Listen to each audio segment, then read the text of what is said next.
आता बघूयात टॉप 9 शहरांच्या बातम्या। पूर्व नागपुरातील पाणी पुरवठा उद्या बंद राहणार, तर स्मार्ट सिटी प्रकल्पांतर्गत सुधार कामांसाठी 12 तासांचं शटडाऊन घेण्यात येणार।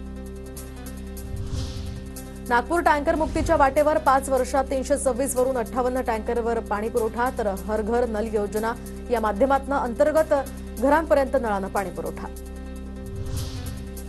अहिल्यानगर महापालिकेच्या पाणी पुरवठा वाहिनीवरून आता चोरून नळ कनेक्शन घेतलं, तर मंगल कार्यालयाच्या चालकावर यामुळे गुन्हा दाखल।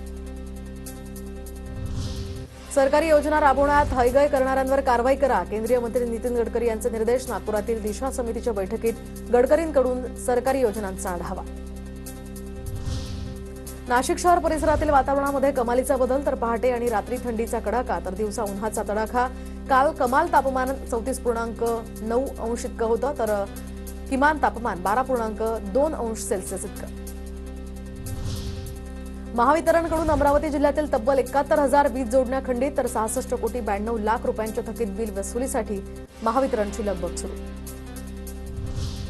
नाशिक शहरामध्ये भुरट्या चोरांचा सुळसुळाट, तर वेगवेगळ्या ब्रँडची दारू आणि हॉटेलमध्ये रोकड चोरी, घटना सीसीटीव्हीत कैद। सोशल मीडियावरील फॉलो केल्याच्या कारणावरून 2 गटात जोरदार हाणामारी, पोलीस ठाण्यामध्ये परस्पर विरोधी गुन्हा दाखल, 3 जण या प्रकरणी ताब्यात।